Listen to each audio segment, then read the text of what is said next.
Ibnu Abbas ketika menafsirkan ayat ini, wa ulaika humul muflihun, mereka itulah orang-orang yang berjaya, kata Ibnu Abbas, ai adraku ma talabu wa najau min syarri ma minhu wa harabu. Adraku ma talabu wa najau min syarri ma minhu harabu. Abdullah bin Abbas ni sepupu Nabi, orang yang paling alim dalam bidang tafsir.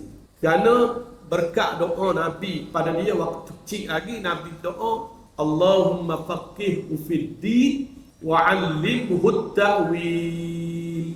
Kita doa anak-anak kita, cucu-cucu kita, budak-budak jumpa budak-budak doa. Allahumma faqihhu fid din. Ya Allah, berilah kefahaman yang mendalam tentang agama kepadanya, wa 'allimhu ta'wil, dan ajarlah ilmu tafsir kepadanya. Ini Nabi doa kepada Abdullah bin Abbas. Berkat doa Nabi, Abdullah bin Abbas ni sepupu Nabi ni orang yang paling alim dalam bidang tafsir.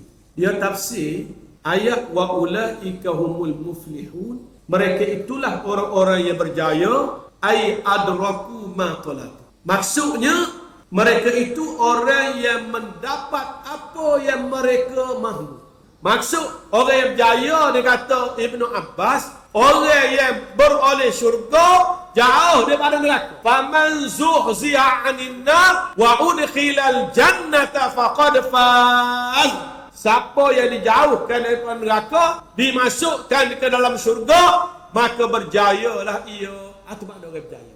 Sebab tu kita kena sentiasa doa, Allahumma inna nas'aluka ridhaka wal jannah wa na'udzubika min sakhatika wan nar.